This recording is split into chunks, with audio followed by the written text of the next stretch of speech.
पति की लाश पड़ी हुई थी और मेरी सास ने मुझे मारकर घर से निकाल दिया। मैं रोती हुई जा रही थी कि अचानक मेरी नज़र एक औरत पर पड़ी जो गोद में बच्चा उठाई चिल्ला रही थी कि कोई मेरी मदद करो वरना मेरा बच्चा मर जाएगा। मेरे पास उस वक्त 1000 के नोट थी।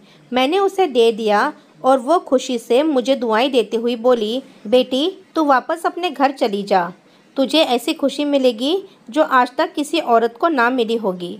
मैं हैरान हुई कि भला मुझे क्या मिल सकता है, पर उस औरत की बात सुनकर मैं वापस अपने ससुराल आई। जैसे ही मेरी नज़र मेरे पति की लाश पर पड़ी तो मेरे सर पर आसमान टूट पड़ा। मेरे पति आज हर रोज़ की तरह जल्दी अपने काम से घर आ गए थे। मैंने उनसे कहा जल्दी से नहा लो, तब तक मैं खाना लगा देती हूँ। मैं और मेरी सास खाना खा चुके थे, सिर्फ मेरे पति ही बचे थे। मैं किचन में गई और जल्दी से फ्रिज खोली तो दोपहर की बची हुई सब्जी थी। मैंने जल्दी से गरम किया और साथ में ताज़ी रोटियां भी बना ली। उसके बाद मैंने चूल्हे पर चाय के लिए पानी चढ़ाया, क्योंकि हम सब की आदत थी खाने के तुरंत बाद हम चाय पीते थे। मैं खाना लेकर बाहर आई तो मेरे पति और सास चौकी पर बैठे हुए थे। मैंने खाना लगाकर अपने पति के सामने रख दिया। वो खाना खाने लगे। हम सबके चेहरे पर एक खामोशी थी, जबकि मेरी सास के चेहरे पर एक अजीब सी मुस्कुराहट थी जो मुझे कुछ गलत होने का अंदेशा दे रही थी। लेकिन मैंने इस ख्याल को छोड़ दिया। मैं नहीं जानती कि मेरी ज़िंदगी में आगे कौन सा तूफान आने वाला है। मैं उठकर किचन में आई तो देखा चाय उबल चुकी थी। मैंने चाय कप में छानी और ट्रे उठाकर बाहर निकल गई, लेकिन आगे का मंजर देखकर मेरे हाथ से ट्रे नीचे गिर गई और ऐसे लगा जैसे किसी ने मेरी जान निकाल दी हो। मेरे पति चौकी पर लेटे हुए थे और जोर से अपना सीना मसल रहे थे। मेरी सास घबराकर उसके हाथ पैर मल रही थी और साथ साथ कह रही थी, क्या हुआ अजीत, तुझे क्या हुआ, कुछ तो बता। मेरी सास चिल्ला चिल्ला कर रो रही थी। उनकी हालत देखकर मैं भागते हुए अपने पति के पास आई और उन्हें देखकर मैं भी चिल्लाने लगी। मेरे पति का सर जैसे नीला पड़ गया था। इससे पहले मैं कुछ समझती या किसी को मदद के लिए बुलाती कि अचानक मेरे पति का जिस्म सूखकर काटा हो गया और 2 मिनट में मेरी पूरी दुनिया खत्म हो चुकी थी। मेरे पति मुझे और मेरी माँ को अकेला छोड़कर इस दुनिया से जा चुके थे। मेरे सब कुछ मेरे पति ही थे। उनके इस तरह अचानक मौत ने मुझे हिलाकर रख दिया था। मैं बिल्कुल खाली हाथ रह गई थी। उनके अलावा मेरे आगे पीछे कोई नहीं था। हमारे घर का शोर सुनकर पड़ोसी और मोहल्ले वाले भी हमारे घर आ चुके थे और आगे का मंजर देखकर वो भी हैरान हो गए। अचानक मुझे अपने आसपास घुटन का एहसास हुआ और मेरी आंखों के सामने अंधेरा छा गया। मैं अपने आसपास की सभी चीज़ों को चकराती हुई महसूस कर रही थी। मैंने दीवार का सहारा लेने की कोशिश की, लेकिन मैं अपना सुध-बुध खो बैठी थी और अगले ही पल में मैं अपने शरीर के सारे वज़न के साथ ज़मीन पर गिर गई। मुझे होश आया तो मैंने खुद को अपने कमरे में पाया। मेरा सर अभी भी भारी था। मैंने इधर उधर देखा तो अगले ही पल में मेरे पति का चेहरा मेरी नज़रों के सामने आया। मैं जल्दी से उठकर बाहर आई। सुबह हो चुकी थी। मैं पूरी रात बेहोश थी। मैंने देखा मेरे पति की लाश घर के बाहर पड़ी थी और मेरी सास उनके चारपाई से लगकर बैठी थी। उनकी आंखों को देखकर लगा जैसे वो पूरी रात रोई हो। जवान बेटे का गम जो था, एक माँ करती भी तो क्या। फिर मैं जैसे ही अपने पति के लाश के पास पहुंची तो मोहल्ले की सारी औरतें मुझे देखकर एक दूसरे से कहने लगी, लो देख लो, हो गई महारानी की सुबह। कैसे बेशर्म औरत है, पति की लाश पड़ी है और ये अपनी नींद पूरी कर रही है। पानी का घुट भी इन्होंने नहीं पिया, फिर भी इन्हें तेरा ही ख्याल रहा कि तुझे उठाया ना जाए ताकि तेरी तबीयत ना खराब हो जाए। इस हाल में भी इन्हें तेरा ही ख्याल रहा। और एक तू है जो पहले अपने पति को जान से मार डाला और फिर बेशर्मी से इस घर में रहकर अपनी नींद भी पूरी कर रही है। अरे तुझे तो शर्म से डूबकर मर जाना चाहिए जो ऐसे गुरूर से हमारे सामने खड़ी है। मैं हैरानी से उनकी बातें सुन रही थी। वो कितनी सफाई से सारा इल्ज़ाम मुझ पर डाल रही थी। मैं इसी सोच में थी। फिर मैं अपने पति के पास जाने लगी। चारपाई तक पहुंची थी कि मुझे लगा जैसे मेरा बाल कोई खींच रहा हो। मैंने जैसे ही मुड़कर पीछे की तरफ देखा तो मेरी सास मेरा बाल मुट्ठी में पकड़कर खींच रही थी। उन्होंने मुझे किसी अछूत की तरह खुद से दूर फेंका। मैं जाकर दरवाजे के पास गिरी। अपने आप को किसी तरह संभालते हुए मैं फिर से चारपाई के पास जाने लगी। तभी मेरी सास मेरी तरफ आई और उन्होंने एक जोरदार थप्पड़ मेरे मुंह पर मारा। मेरा मुंह लाल हो गया, गाल सूज गए और होंठ फट गए और खून बहने लगा। अभी मैं ठीक से संभल नहीं पाई थी कि उनकी बातों ने मेरे पैरों तले से ज़मीन खींच ली। वो कह रही थी कि मेरी नज़रों के सामने से दूर हो जा। तुम मेरे बेटे की कातिल हो। तुमने मेरे बेटे को मार दिया। तूने उसकी जान ले ली। जब से तू मेरे बेटे की ज़िंदगी में आई है, उसकी ज़िंदगी नरक से भी बदतर बनाकर रख दी है। फिर भी तेरे कलेजे को ठंडक नहीं पड़ी कि तूने उसकी जान ले ली। मैंने उसके आगे हाथ जोड़कर कहा, मैंने कुछ नहीं किया, मैंने उनकी जान नहीं ली। मैं ऐसा क्यों करूँगी भला? वो मेरे पति थे। आप मुझे उनके पास जाने से ना रोके। लेकिन मेरी सास पर मेरे किसी बात का असर नहीं हुआ। उन्होंने मुझे बाजू से पकड़कर गेट के पास ले जाकर धक्के मारे और मुझे बाहर निकाल दिया। मेरे ऊपर विपत्ति का पहाड़ टूट पड़ा। एक तो पति से जुदाई और दूसरा घर से बेघर हो गई थी। मैं गेट के साथ लगकर रोने लगी। मैं काफ़ी देर तक वहीं खड़ी रही, लेकिन अंदर वाले सब पत्थर दिल हो चुके थे। मैं टूटे हुए दिल के साथ सड़क पर चलने लगी। मेरा और कोई ठिकाना नहीं था। जाती तो कहाँ जाती। अचानक मुझे एक औरत की आवाज़ सुनाई दी। वो कह रही थी, भगवान के नाम पर कोई मेरी मदद करो। मेरा बच्चा 2 दिन से भूखा है। कोई तो मेरी मदद करो। कोई तो मुझ पर रहम करो। मैंने देखा, मेरी साड़ी के आंचल में बांधा उस वक्त मेरे पास 1000 की नोट थी। मैंने वो नोट उस औरत को दे दिया। मैं अपने घर से बहुत दूर निकल आई थी। उस औरत ने कहा, भगवान तुम्हारा भला करे, तेरी सारी मुश्किलें आसान हो, तू सदा सुखी रहे। ऐसे सड़क पर ना चल, अपने घर चली जा। मैंने कहा, मेरा कोई घर नहीं है, मैं बेसहारा हूँ। उसने कहा, तू बेसहारा नहीं है, जा तो अपने घर चली जा। तेरा घर तेरी राह देख रहा है। तेरे पास तो सब कुछ है, फिर क्यों सड़क की खाक छान रही है? तू तो मल्लिका है।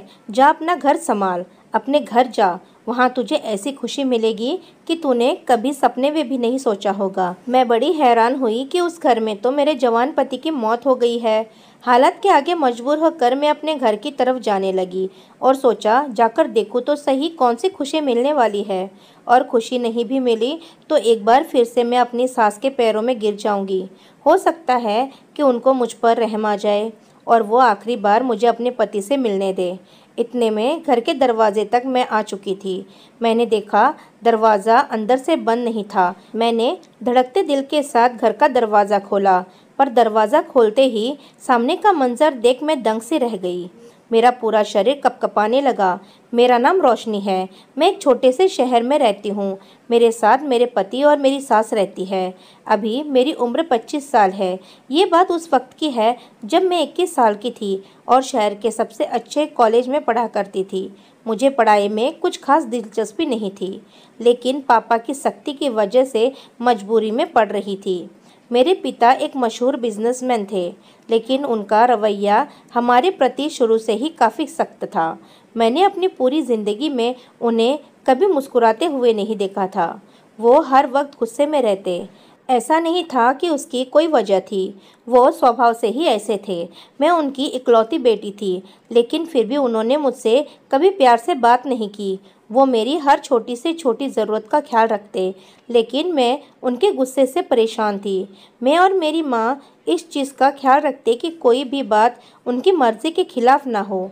मेरी माँ भी पढ़ी लिखी औरत थी। मुझे मेरे पापा के रवैये ने अपने घर वालों से दूर कर दिया था। हद से ज़्यादा सख्ती भी इंसान को अपनों से दूर करती है। मेरे साथ भी कुछ ऐसा ही हुआ।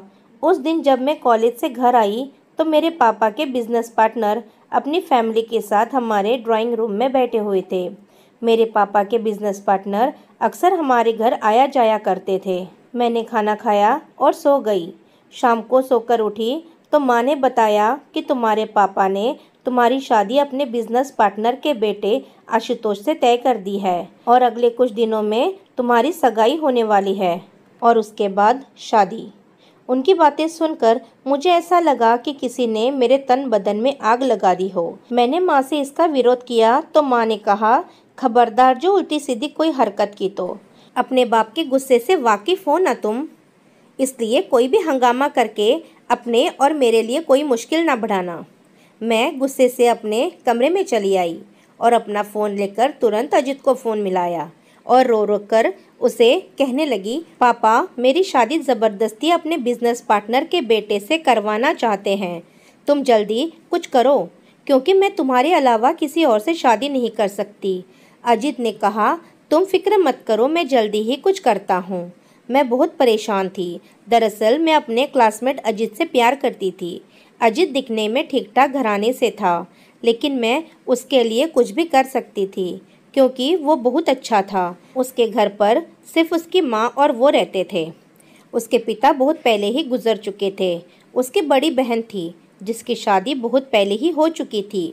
अजित के पिता का एक छोटा सा कारोबार था जिसको अजित संभालता था, लेकिन मुझे इस बात से कोई एतराज़ नहीं था क्योंकि मैंने कभी भी अपने पैसों पर घमंड नहीं किया। दिन ऐसे ही गुजरते गए और मेरी सगाई आशुतोष से हो गई, लेकिन मैं शादी से खुश नहीं थी। धीरे धीरे करके मेरी शादी का दिन भी आ गया। मेरी शादी के एक हफ्ते पहले अजीत और उसकी माँ मेरे लिए रिश्ता लेकर आए थे। ये सब देखकर मेरे पिता ने उन्हें बेइज्जत कर घर से निकाल दिया और मुझसे मेरा मोबाइल भी ले लिया। मैं बहुत ज़्यादा उलझन में थी कि अब मैं क्या करूँ। जिस दिन मेरी शादी थी उस दिन लगभग दोपहर 2 बजे मुझे तैयार होने पार्लर जाना था। मैंने मेरी सहेली को मेरे साथ चलने के लिए कहा और दोनों सहेलियां गाड़ी में बैठकर पार्लर जाने के लिए निकल गईं। मैंने जल्दी से अपनी सहेली के हाथ से मोबाइल लिया और तुरंत अजित को फ़ोन मिलाया। अजित ने पहले बहुत नाराज़गी जताई। तुम्हारे पापा ने हमारे साथ अच्छा नहीं किया। उन्हें मेरी माँ की बेइज्जती नहीं करनी चाहिए थी, लेकिन फिर भी मैं तुम्हारे खातिर सब कुछ भुला देता हूँ। तो मुझे बताओ कि अब मुझे करना क्या है। मैंने अजित से कहा, अब हमारे पास एक ही रास्ता है कि हम दोनों भागकर कोर्ट मैरिज कर लें। मैं पार्लर में हूँ, तुम आ जाओ और मुझे जल्दी से लेकर जाओ। हम आज ही कोर्ट मैरिज कर लेते हैं।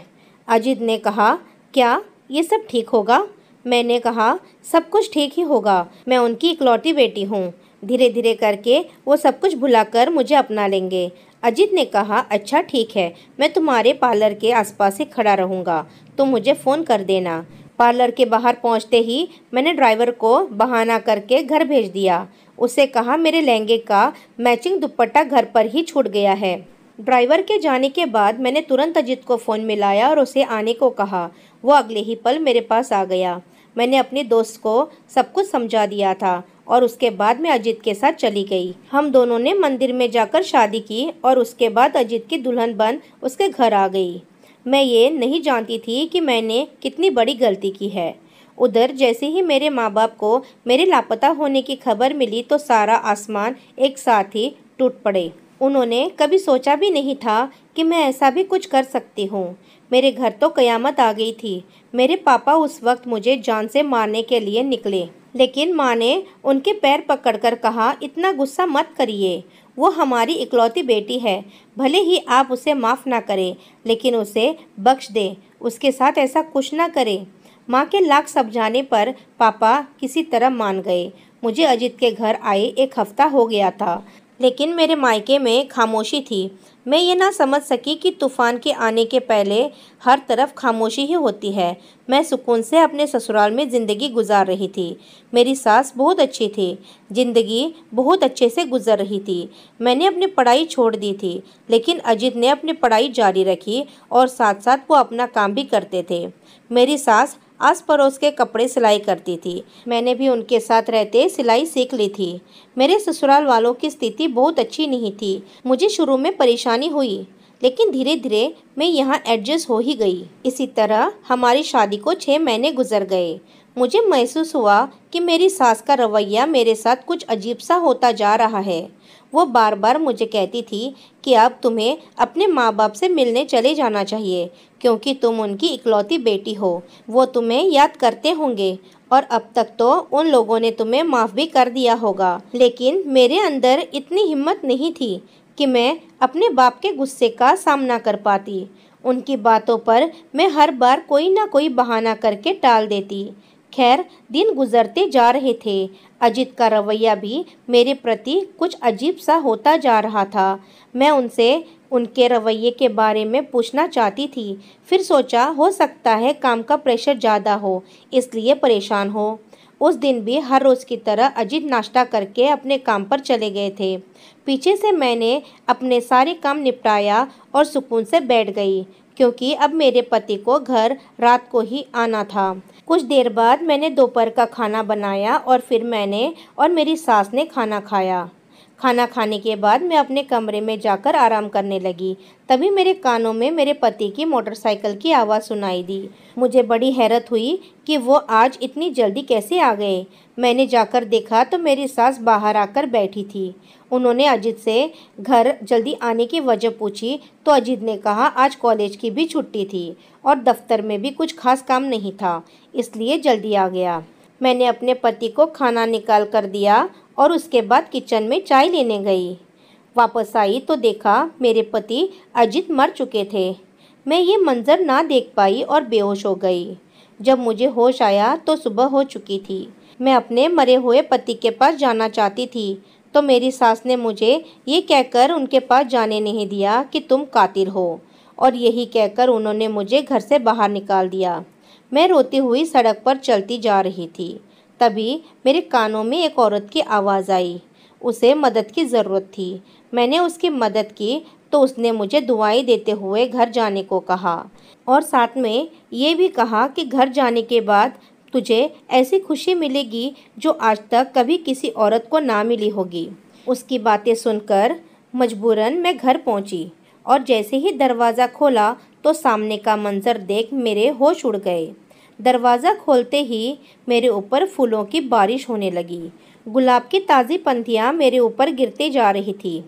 मैंने नज़र उठाकर देखा तो मेरे पति की लाश गायब थी और साथ ही साथ सारे लोग भी गायब थे। घर को फूलों से सजाया गया था। फूलों से दरवाजे से लेकर अंदर पहुंचने का एक रास्ता बनाया गया था। ये सब देखकर मैं बड़ी हैरान हुई कि ये मातम वाला घर था। यहाँ तो मातम होना चाहिए। मेरे पति की लाश कहाँ गई? मेरी सास कहाँ गई? मुझे कुछ समझ में नहीं आ रहा था। मैं उन फूलों की पंक्तियों से गुजरते हुए घर के अंदर गई।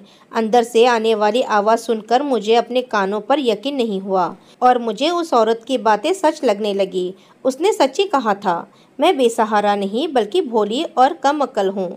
मेरी नाक के नीचे इतनी घिनौनी साजिश रचाई गई, लेकिन मैं बेखबर रही। कैसे मोहब्बत की आड़ में मेरे साथ इतना गंदा खेल खेला गया। मेरी सास मेरे पति से कह रही थी, सारी तैयारी हो गई है, तुम जाओ और उसे कहीं से भी ढूंढ कर लाओ। मेरे पति ने कहा, मैं तो उसकी नज़र में मर चुका हूँ, वो कैसे आएगी? मेरी सास ने कहा, वो बहुत भोली है, तुम उसके सामने कोई बहाना कर देना कि मैं बेहोश हो गया था। कुछ भी करके किसी भी कीमत पर उसे वापस लेकर आओ। तुम जानते हो ना कि जिस मकसद के लिए तुमने उससे शादी की थी वो अब जाकर पूरा हुआ है। अब उसे ऐसे तो नहीं जाने दे सकते ना। कितना इंतज़ार किया था मैंने इस दिन का। मैं कितनी खुश हुई थी जब तूने मुझे आकर बताया कि तुमने बहुत अमीर लड़की को अपनी जाल में फंसा लिया है।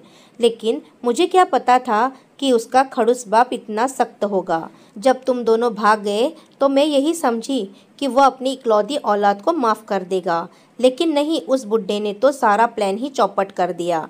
मैंने तो तुम्हारी मौत का ड्रामा इसलिए रचाया था कि उस पर इल्ज़ाम लगाकर उसे घर से निकाल दूंगी, क्योंकि उसके मायके से तो एक फूटी कौड़ी भी नहीं मिलनी थी। हम कब तक उसे मुफ्त में रोटियां खिलाते रहते। इसलिए मैंने जानबूझकर तेरे खाने में बेहोशी की दवा मिलाई और खून का क्या, ज़रा सा कट लगा और तेरे नाक और मुंह खून से भर गया। मैं हैरानी से खड़ी उनकी बातें सुन रही थी। अब और क्या सुनना बाकी था। अगली बात सुनकर तो ऐसा लगा जैसे पहले तो बस छोटे मोटे झटके थे। मेरी सास की अगली बात ने मेरे जिस्म से जान निकाल दी। मैं बेहोश होकर फर्श पर गिर पड़ी। मेरे पति और सास ने कुछ गिरने की आवाज़ सुनकर दरवाजे की तरफ देखा तो उनके चेहरे पर खौफ मंडराने लगा। उन्होंने मुझे उठाकर बिस्तर पर लेटाया और जब मुझे होश आया तो मेरा पति अजीत कमरे में बेचैनी से टहल रहा था। मैं तुरंत उठी और कहा, मुझे अपने माँ बाप के घर जाना है। मैं उनकी कोई भी बात सुने बिना बाहर की तरफ भाग गई और अपने मम्मी पापा के घर जाने लगी। वहाँ पर पहुँची तो पता चला कि मेरे पापा एक हफ्ते पहले ही इस दुनिया से चल बसे और अपनी पूरी प्रॉपर्टी मेरे नाम पर कर गए। मेरी माँ मुझे देखते ही मेरे गले लगकर रोने लगी। यही हाल मेरा भी था।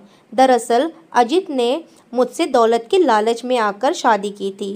पहले तो सब ठीक रहा, लेकिन जब उन्हें पता चला कि मेरे पापा गुस्से में मुझे फूटी कौड़ी नहीं देने वाले, तो उनका दिल मेरी तरफ से खट्टा हो गया। दोनों माँ बेटे मुझे निकालने की वजह ढूंढने लगे और जब उन्हें कोई वजह ना मिली तो अपने मरने का ड्रामा ही रचा बैठे और मेरे ऊपर इल्ज़ाम लगाकर मुझे घर से बाहर कर दिया। पर मेरे घर से जाते ही उन्होंने किसी से खबर सुनी कि मेरे पापा मर गए और अपनी पूरी प्रॉपर्टी मेरे नाम कर गए। तो ये खबर सुनते ही मेरा पति उठकर बैठ गया। मोहल्ले वाले कुछ तो डर गए। सबने यही समझा कि हमारी ही गलती है। हमने बेहोशी को मौत समझ लिया। एक एक करके सारे लोग वहाँ से चले गए। मेरी सास और मेरे पति प्रॉपर्टी की लालच में अब मुझे वापस लाना चाहते थे ताकि मेरी पूरी प्रॉपर्टी अपने नाम करवा सके और इसलिए उन्होंने मुझे खुश करने के लिए मेरे स्वागत का पूरा इंतज़ाम किया। लेकिन मैंने भी फैसला कर लिया था कि मैं उन्हें कभी माफ़ नहीं करूँगी। शाम होते ही मेरे पति और मेरी सास मेरे घर आए और मुझसे माफ़ी मांगने लगे, लेकिन मुझ पर उनकी किसी बात का कोई असर नहीं हुआ। वो मायूस लौट गए। कुछ दिन बाद मुझे पता चला कि मेरी सास को उनके किए की सज़ा मिल गई। अजित की भी हालत बहुत ख़राब थी। उसकी हालत देखकर मेरा दिल खून के आंसू रोता था। चाहे उसने मेरे साथ जो भी किया, लेकिन वो मेरी मोहब्बत थी, इसलिए ना चाहते हुए भी मैंने उसे माफ़ कर दिया। मेरी सास और मेरे पति दोनों बहुत बदल गए हैं। उनकी ज़िंदगी से दौलत की हवस खत्म हो चुकी है। 2 साल बाद भगवान ने मुझे एक खूबसूरत बेटा दिया और मैं हंसी खुशी अपनी ज़िंदगी जी रही हूँ। दौलत की लालच इंसान को अंधा कर देती है। वो संभल तो जाते हैं, मगर ठोकर खाने के बाद। दोस्तों, वीडियो कैसी लगी कमेंट करके ज़रूर बताना और हाँ, वीडियो को लाइक और चैनल को सब्सक्राइब ज़रूर करना। धन्यवाद।